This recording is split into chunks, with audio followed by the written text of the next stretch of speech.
I'm just going to start recording right here. We'll just jump in. Hey, Coach Blauer here. No Fear Podcast. Special guest, Akshay Nanavati. Close? Yes, sir. That was perfect. Okay, good. Good. So my listeners will start to know more and more about you because you just did Mic Drop with Mike Ritlin, which is huge. And you got a book out, Fearvana. And I'm going to have you back on the No Fear podcast, like the full edition, where we go for an hour, 2 hours, whatever, and talk about stuff. But your background is really, I think, important to my audience, which is mostly law enforcement, military, martial arts, CrossFitters, and stuff like that. And you found a way, I'm surprised that our paths hadn't crossed in the past, because my life's work is all about understanding the psychology of fear. Yeah, I think you've gone a layer deeper in that, where you've actually said, no, I'm not just going to think about the psychology of fear. I'm actually going to put myself in terrorizing and terrifying things, and I'm going to empirically cultivate a relationship with fear. Yeah, I've been blessed to cultivate it in many, many settings, as you know. Yeah. So, but I want to get into that, but not in today's call. So, Roger that. So, I'll put the link to your book and some of your other podcasts so people can learn more about you, and then we'll get you back on the show again. This one is specifically because of the pandemic. Yeah. And all of that stuff. There's certain people I follow online. You're one of the guys, and then there's people who have different, what's the best way to describe it? Some guys are entrepreneurs. I mean, we're all entrepreneurs, but some guys are, specific to whether it's brick and mortar or mentoring or coaching or athletes. And we're all trying to adapt to the situation, because it impacts everyone's business. And so there's certain people that I look at who have a certain skill set, to borrow the line from the movie Taken and Liam Neeson, right? You have a very specific skill set. I do too. And when we talk to people, I think, and I've gotten a lot of feedback, I've been putting out a newsletter every day, where I'll just get like a little note, hey, this really helped, man. Thank you. This line here made me, I had one from yesterday's release where the guy just connected to something that we said in a discussion I had. And he said, this totally reframed how I relate to fear. Thank you so much. That's awesome. That's awesome. So sometimes you can have one said, and I know we're going to get some gems and nuggets from you on this. So the first question I have for everybody is how are you doing? And always in the context of what's going on right now. So how are you doing? Yeah. No, personally, man, can't complain. I live alone. I work from home. So my life is a self-quarantine. So personally, not much has changed for me. And after recently spending 7 days in darkness, isolation, and stillness, being alone with stimuli is a breeze. Right. So we will get, and I knew this would happen. Yeah. No, sorry. No. It's badass. That's one of the things you do as kind of this, we could be touchy-feely and call it a meditation, but you immerse yourself in complete darkness, and give us the Reader's Digest of what's going on there. It was a fear of stillness. I had a terrifying fear of stillness that I wanted to confront. And so there's no better way to do it than go sit in darkness, because in darkness, you have no external stimuli. Your consciousness has nowhere outside to go. So you're forced to go within. And that sends you into some terrifying, but also beautiful and profound places. Just one of my many fears that I chose to engage. I mean, kind of what led to it was I had broken my sobriety after going through a very challenging divorce. I did not like that. So I knew something was missing. So I needed to go deeper and engage that. And I mean, that's why now, handling solitude with stimuli is relatively a breeze, right? Was that a one-time experiment, or do you do that I've only done it once so far, but I'm planning on actually eventually, my plan is to go into the darkness for a month and write a book in there. Eventually, 3 to 5 years, probably. With a flashlight? How are you going to write? No. So when I was in the dark last time, I was journaling. So nice. I was actually, you can't obviously see. So I was fucking smart. But I was journaling last time, and next time I figured I'll just take 3 big journals and write a whole book, because it's really cool what showed up. It was profound. I remember listening to part of an interview on it, and I had to stop because it gave me anxiety thinking about what that was like, you know. And again, I don't want to keep teasing people because I'm fascinated in it, and you know, it's a different type of fear. Like I talk about the fear that I coach people on was extracted out of static violence and putting myself in scenarios, even though many of them were synthetic, the risk was real. If I didn't move away, I was getting knocked out. If I didn't move my head, I mean, I could break something, I could have a concussion, multiple. And studying victims of violence, I was able to also decode in the way they would talk, because everyone has, oh, the fish was this big, or the, you know, like everyone has a different way that, you know, how people remember things different, right? Or whatever. So it was fascinating to me,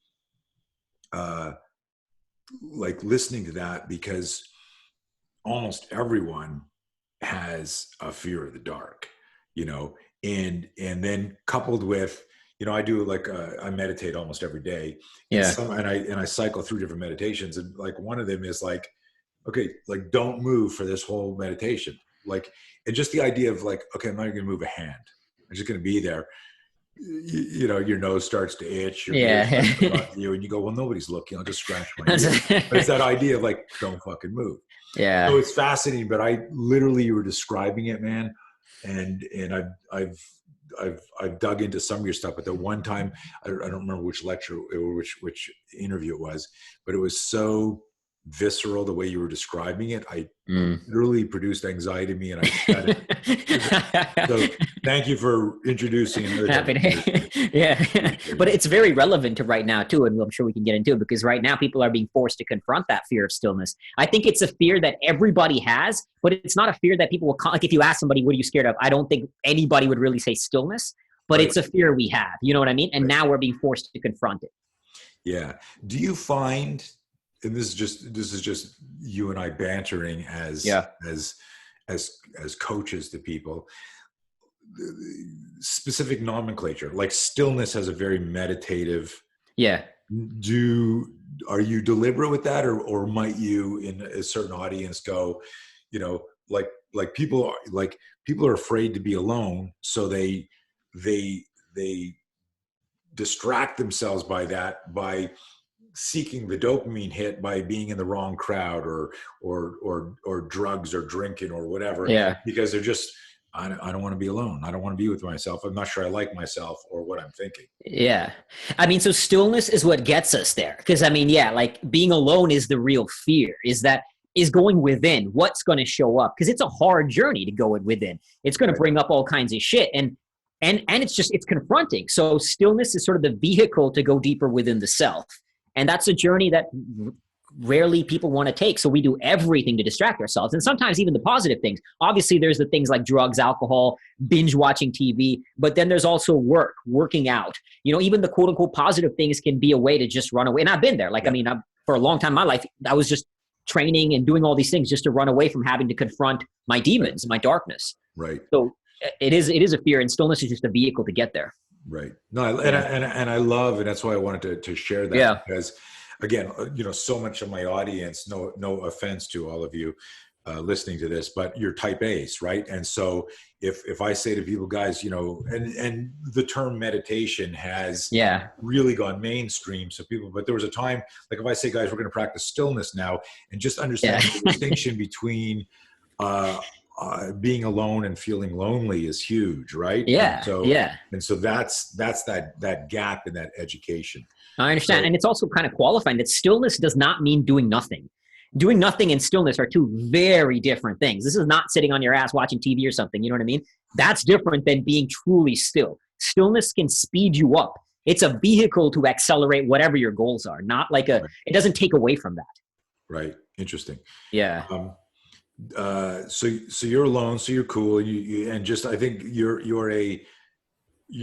were probably social distancing before it was cool. like just your journey. It's like, I'm going to sit alone in the dark. That's pretty social you know, You're social pretty, distance. yeah, You were sheltering in place before it was cool. exactly. I was thinking about that. I was like, if I was on my ice cap in Greenland or in the dark right now, I'd be good to go. Right. Away from all this. Yeah. Do you have family you're close to, wherever they are on the globe? But are you connected? Yeah, I have family in India my parents are in India, a lot of family there. I do have my ex-wife's family is here in Jersey as well. But yeah, so I mean, as far as like interacting physically with somebody, it's just my gym buddy. He's the only person. So we just meet to work out. That's the only physical. And how are they doing just with everything?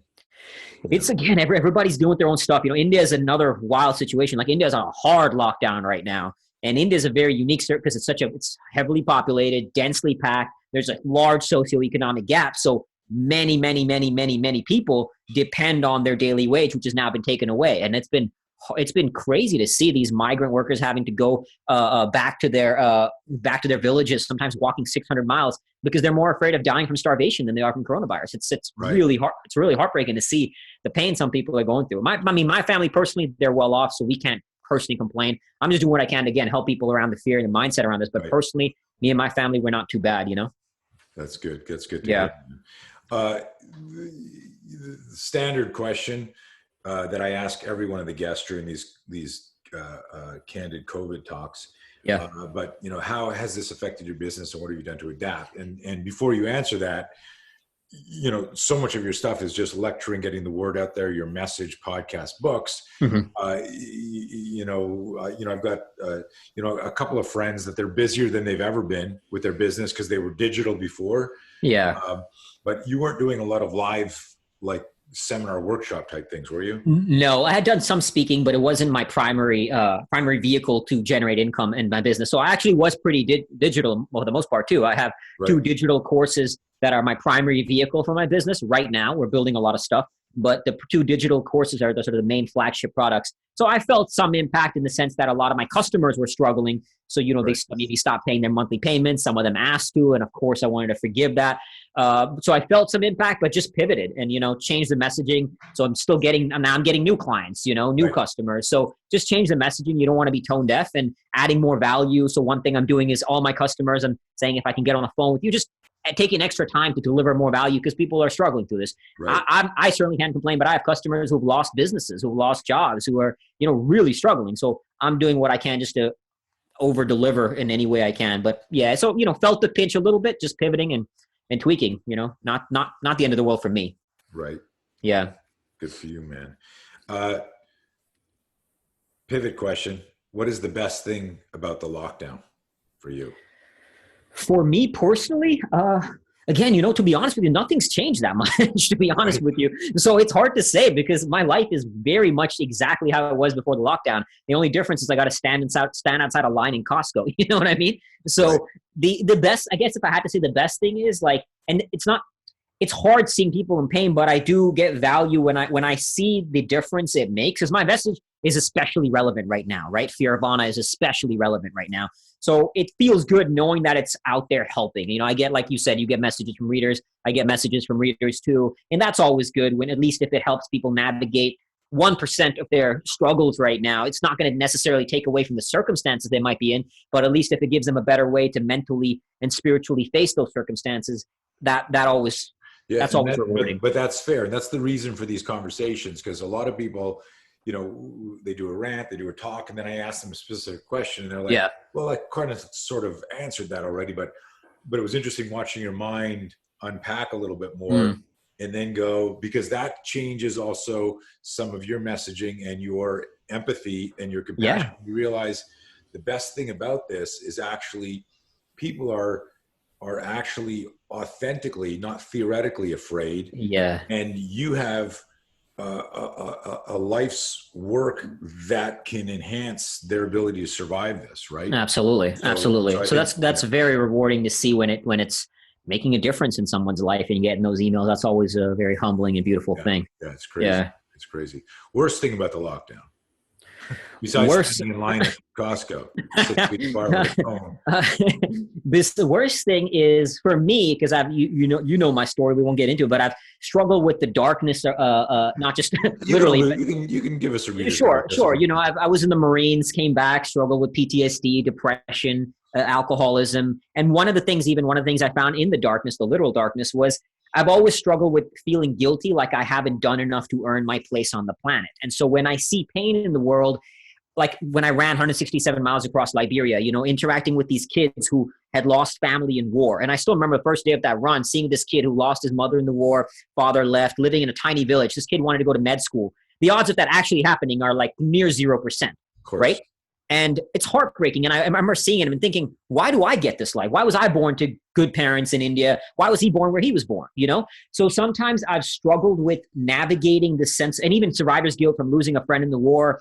I've seen a lot of pain within and without, you know, people in conflict zones, working with these young girls who are victims of sex trafficking, working in leper colonies, extreme poverty. And you see this and you sometimes feel, or at least not you, but I feel guilty that why do I get this life? And wrestling with that, it can be confronting. So even right now, and that's why I had to kind of stop going down the rabbit hole of the whole COVID. You know, I mentioned looking at these daily workers in India who are having to walk 600 miles, who are losing people, who are dying, who are starving of hunger. You see people in refugee camps, you know, you see these extreme of human suffering. And that shit can send me into some pretty dark spaces of guilt. And I've wrestled a lot, as you know, with survivor's guilt from losing friends in the war. And it sent me into, I mean, I was on the verge of suicide after coming back, and just the drinking that I went through. So I have to temper that. And it's a fine line, because on the one end, I choose to engage human suffering in the sense that I'll like watch a war movie knowing that it'll make me cry. I'll watch something horrific and intense, maybe a documentary about sex trafficking, something that's just dark, because it reminds me to stay in the fight, that it's on me to get out of my own way, because there's pain in the world. There's a lot of suffering in the world. And I believe I'm here now. I got to do something about it. I mean, I've been on the verge of death multiple times. I found out after coming back from the war that my vehicle drove over an active bomb, and for some reason it didn't explode. You know, so all these multiple times I've confronted my own mortality. It hits me now. I have to earn this life. I have to use this life for good. So sometimes I consciously engage that suffering to remind me, and other times it can go too dark. And there's it's a very fine line to flirt with. So the hardest thing is when I saw that, like, especially again, reading these articles in India and just seeing that level of suffering, and you can't do anything about it. So there's a helplessness. Right. So I just got to be like, okay, what can I control? What can I do to help right now? You know, I can't, you and me, we can't stop every bit of pain in the world, but we can at least make a dent where we can't, you know? Right. So that can be hard, and it can send me into those dark, into my demons a little bit if I'm not careful. But that's also your journey, and why you're now, you know, a missionary for this. Hey, we need to find our stillness. We need to find. Absolutely, brother. You wrote Fearvana, and I expect one of these days that you're going to have like some sort of special workshop for people where, hey, we're going into this dark room and it's a 3-day experience or whatever it is. Yeah. And you know, so people can, in a 3-dimensional way, like, you know, have you guide them through that and stuff. Yeah. Like that. So, but I will not be doing that with you, because I'm a fear manager, and I'm managing my fear by not getting any closer than a Zoom call with you, because you'll be like, come here, Blauer. Locking in darkness. Yeah. So big pivot on that. That was a very deep answer. I appreciate that, man. Big switch on this one. So much misinformation, so much disinformation. I saw in the news yesterday or this morning, we got one expert saying, yeah, guys, we're going to be locked down for a year and a half. And then somebody else going, hey, things are looking good. We'll be open in May. Yeah. And these are like both from the government, right? Yeah. Yeah. And you're like, are you kidding me? So without, you know, without pointing fingers, where are you getting your information? How are you verifying it? Like you said, hard thing. You know, I try to look at both sides of the coin. So see the guy who's saying one thing, see the guy who's saying the other, and then somehow determine where it may be the middle ground, you know? And again, the thing is, we don't know. I mean, unless you're really on the front lines of this thing, every one of us is getting our news from an outside source, and there's so much information. So I also don't think they know. And that's probably exactly, that's true. That is true. But if you look at the professionals estimated mortality prediction, that's changed 3 times from 2 million to 300,000 to 60,000. Yeah. Yeah. Like these are huge discrepancies. It's Yeah, and I agree. They don't, so nobody really knows. And so the nature of it is, the way I handle it is, at first I stay a little present to what's happening, but mostly I just avoid it because I'm always looking, what can I control? So bring it back. So the beauty about uncertainty to this degree, because before coronavirus happened, our world was very certain for the most part, right? You know that you get out the door, zombies aren't going to attack, nothing crazy is going to happen. Right. Now we're all thrust into extreme uncertainty. And obviously there's fear around that. But when you're in these conditions, and this is actually where I thrive, that's why I go ski across ice caps in Greenland, climb mountains in the Himalayas. There's a lot of uncertainty in these expeditions I do, even being in a war zone in Iraq. So when you're in moments of extreme uncertainty, the beauty is you are forced to exercise the muscle of control. When the world around you is controlled and certain, you don't have to exercise control. Like, you just know, I can drive down the street not thinking about the fact that you trust that the guy next to you is not going to swerve out of his lane. You don't exercise that muscle. But like, for example, when I was skiing across Greenland, minus 40 degrees, brutal storms hit, right? I didn't control when the storm hit, it hit. But what I did was I had to control setting up my tent the right way, making sure each part of this tent is set up the right way so it doesn't blow off in the storm and I don't die. So in moments of great uncertainty, where you have less control, paradoxically, you get to exercise greater control. And so in some ways, you can actually feel, if you choose to, and if you exercise it the right way, you can actually feel in more control of your world now and just say, okay, what can I control? And ultimately, your life becomes the 6 inches in front of your face. And that's the beauty of any kind of suffering and uncertainty. You're forced to become more present. Why I do a lot of things I do is they demand presence. You can't think 3 years into the future, 2 months in the future. What's right now? So you prepare for the worst, engage your fears. I always like to say that fear propels you to prepare. So engage the fear, understand what the worst case scenario, how can I prepare for it, and do the best you can to control the 6 inches in front of you. I love it. Great answer. Great answer. Philosophically or literally, what bothers you the most about what's going on? Oh man, I can go on all kinds of rants about that. There's, if I had to say the most, how people, well, there's of course the one answer, how people are handling it. There's a lot of selfishness. On the other side, there's a lot of people doing nobility. But if I say what's bothers me, it's bringing to the forefront our individualistic culture, and it's bringing to the forefront our weak culture. I cannot tell you how many articles I read that promote that encourage a mindset of weakness, of retreat, of surrender in the face of adversity, and that's not who we are. Human beings are way stronger than we think we are. And I'm not saying, like, forget about me realizing this through my own life experiences. I've seen it all over, right? All over the world. In moments of great adversity, we can rise to the challenge. But one, the individualistic nature of our sort of modern culture it bothers me to no end. And the attitude that this is a moment to retreat, to surrender, to be weak, and the kind of bullshit I see propagated in articles about how to address the situation goes so against so much of what I believe and what I would encourage people to do. This is not the time to be like, oh my God, life sucks, let me break and binge watch Netflix and fucking stuff my face. Like I understand people are stressed, but this is a time to engage that shit and use it. Like, every moment is an training ground. Every moment is an opportunity to train. Right now, we have been handed a battle. We've been handed a war. We've been handed adversity. Right. And we can use that because adversity is the only way to grow. So before this, a lot of people were nestled in comfort, right? Human beings are nestled in comfort. We love that comfort zone. But the only way you're going to grow is to push into the suffering. Right now, it's been handed to us. What we should do is double down on that shit and use this to train. This is the greatest training opportunity. Now, again, I'm not wishing this. I know people are going through really hard times. I'm like, I wouldn't wish this on anybody, but it is here. It's here. It's here whether we like it or not. Use this as a training ground, not as an opportunity to just retreat and follow the exact same patterns. Like, one big example, when people were talking about handling quarantine, most articles about it are like, here are the 50 ways to escape from yourself in quarantine, right? Binge watch this show, do this. And nobody's saying, you know what, maybe this is a time to go deeper within, to be still. Not like we're following the same patterns we were doing before COVID. Like, let's retreat from life when it gets hard. And that shit, it's not helping people. It's only hurting people. Awesome. That's a great answer, man. And it actually, not surprisingly, links back to your rant on certainty versus uncertainty. Yeah. Is that you get soft. We've been domesticated. We live in a bubble. we one of the things I tell people when we're doing our self-defense courses is that you're the first responder in your fight. That is, as much as you want the police or the military to help you, you don't have, if sudden violence is happening, you don't even have time to finish dialing 911. Love it. Yeah. You better take care of shit. Your world is right in front of you. Yeah. Love it. And what's super interesting about this is, the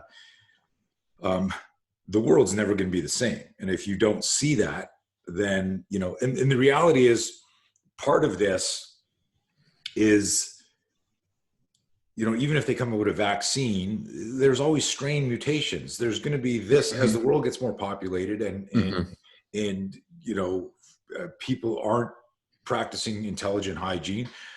Like there's how many different strains of the flu are there? People, and this was, and I don't want to go very deep in this, but everyone should know this by now.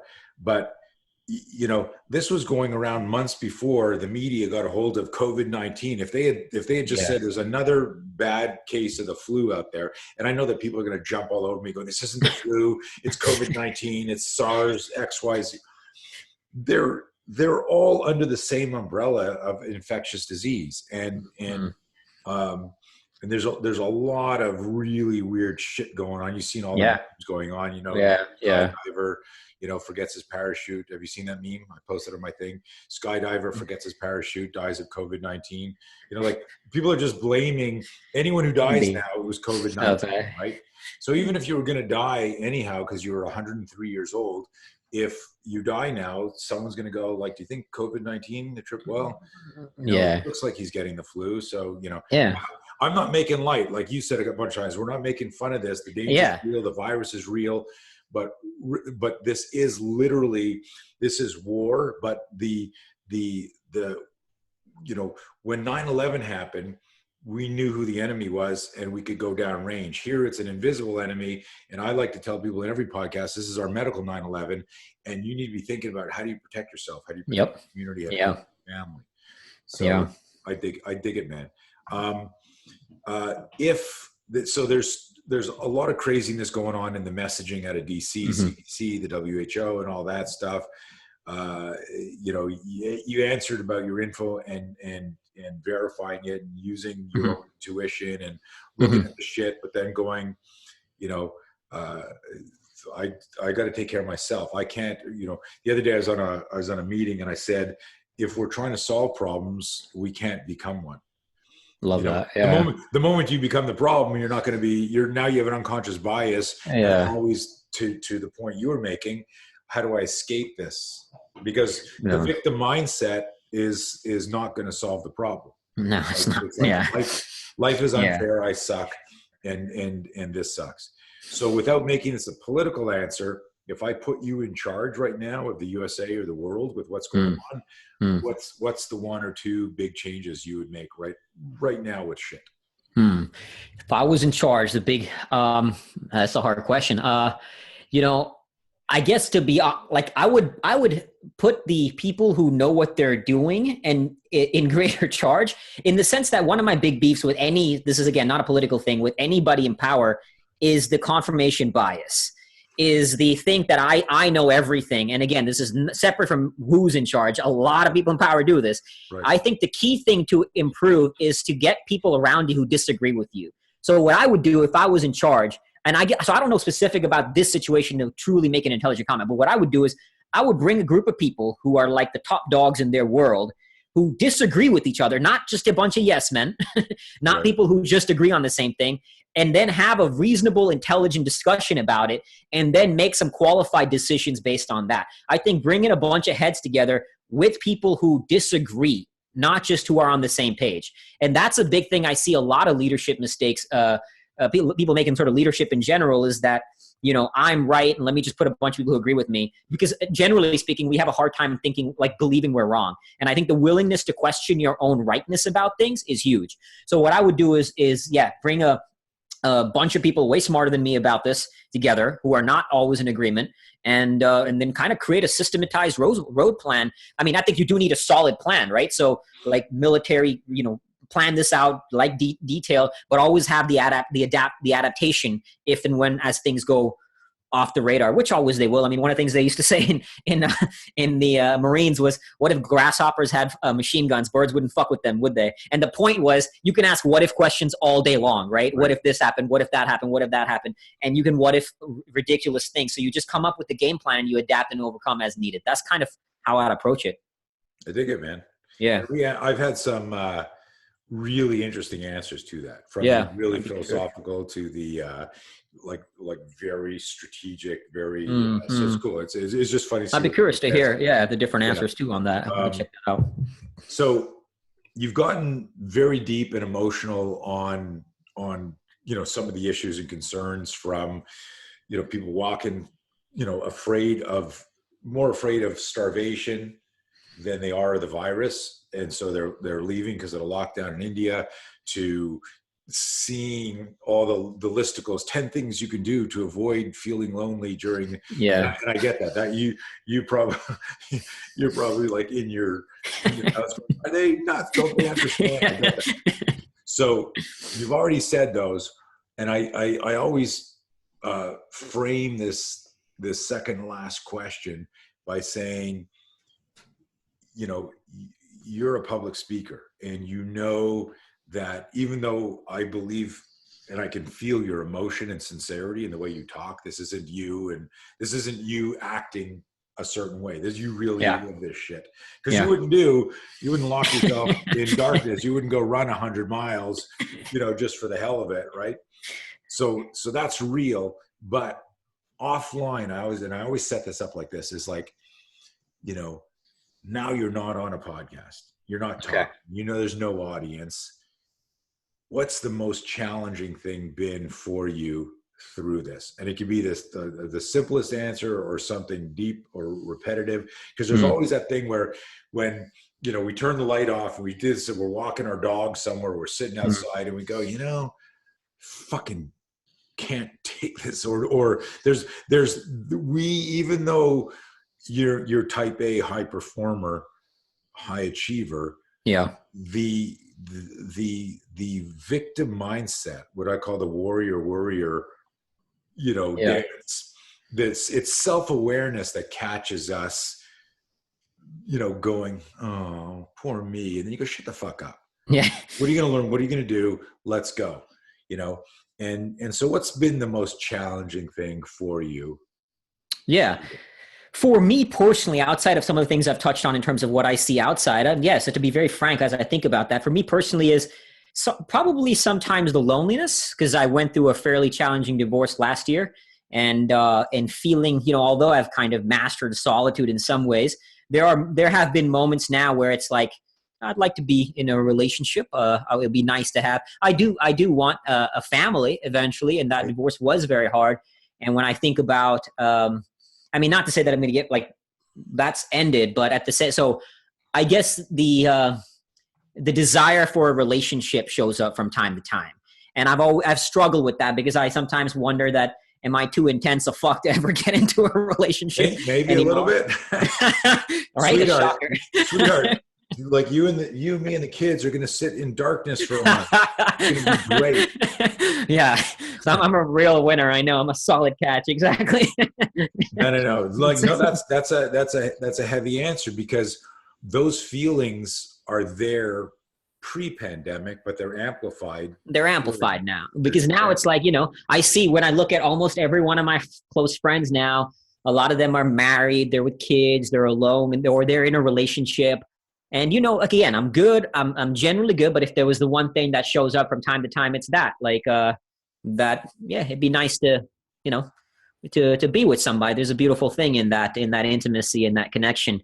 But again, like, what shows up is that, dude, you're kind of intense, man. And I've had one kind of relationship after the marriage that didn't really, beautiful person, but I was a little too intense, and I get that. Like, it's a fair, it's a totally reasonable on her part that I'm an intense person. So I always struggle that I guess my struggle is, am I going to be alone for the rest of my life? And if I have to, I'll bear it, I guess. But it's a hard thing to sometimes ponder. You know what I mean? You have enough self-awareness that you're going to figure out that proverbial work-life balance where where you're on and off. I have no doubt that, you know, it may not happen next month, but I got a good feeling that you're going to find somebody. Appreciate that, brother. I do. Cause you know what, you know, there's not a lot of intimacy that you can create through Zoom. So, you know, the Zoom link here, you know, I want to give you a hug right now, but I gotta keep my distance now. You're a good person, man. You'll find Appreciate that, brother. Thank you. Final message. What do you want to tell the world? People, fucking, you already said it. I mean, you did some amazing rants on this. Yeah, I can do a lot of rants. It's like, okay, guys, listen up. And what's your final message? Like kind of two things, but they're very connected. One, I mean, for fuck's sake, use this as an opportunity to train. Like adversity is not your enemy. I mean, that's our whole message, man. You and me. Fear is not bad. Stress is not bad. Ignore a lot of this horse shit that's out there. Is that preaching comfort, running away from yourself? This is not a time to retreat and surrender. One of my business mentors was like, "What in a wartime situation when someone's retreating? What do? You attack harder, right? Like this is the time to go within, embrace. Look, like one of my core philosophy in life, my core philosophy is the path to inner peace is the pursuit of a worthy inner war. The pursuit of a worthy inner war. Right now we're fighting an inner war. Embrace that shit. Own that inner war. And the best way to make meaning out of this war, to translate it, is to use this in service of somebody else. You know, I always like to say that suffering is a training ground for self-transcendence. Transcend the self. One of the things I do in my morning routine is I read a Medal of Honor citation every morning. Medal of Honor is the highest award for in the military for valor. And these acts are inhuman in their level of self-sacrifice, jumping on grenades to save another person. And I read this to remind me that we have that within us. And you're seeing a lot of nobility. The extremes in the human condition bring out the very best and the worst in man. War is an example. You see people doing horrible, horrible things, but you also see people sacrifice their lives for others. Right now, we've been thrust into a war, and we're going to see the worst and we're going to see the best. It's up to us to decide who we bring out individually. So this is a time to rise above, to transcend, to bring out the nobility of man. And I'll end with this one part. I mean, Viktor Frankl, Man's Search for Meaning. You've read it? Yeah. One of the most profound books of all time, right? Psychiatrist survived the Holocaust. And in it, he talks about how there were times in the concentration camp, there were a handful of people who would go around, and these people are starving, tortured, you know, just miserable and cold, everything. And they would give away their last piece of bread to somebody else who needed it more than them. And he talks about this, and then he brings up this quote from Dostoevsky. He says, the greatest thing I dread is not to be worthy of my suffering. So use this time, be worthy of your suffering and suffer well. Be worthy of that. Fucking beautiful, man. Beautiful. Dude, if people want to learn more about you, where are you most easily found? Is it I was trying to think of something clever to say, and I'm like, social media, what's your fucking handle? Yeah, Instagram Fearvana, YouTube Fearvana, Fearvana.com is my website, and the book is also all on Amazon, and all the profits go to charity. So we're supporting a lot of beautiful causes with the book as well. You can find me at Fearvana. Dude, this was very engaging, and I'm glad we got to connect, and I'm glad. Likewise. Thank you, brother. Share your message with more people. So you stay safe. Thank you. You're looking forward to meeting you in person. We've got a lot of mutual friends, and as soon as this shelter in place lifts, we got to figure out how to do some stuff together. Hell yeah, man. Definitely an intersection. Absolutely. Can't wait. Be safe, man. Thanks.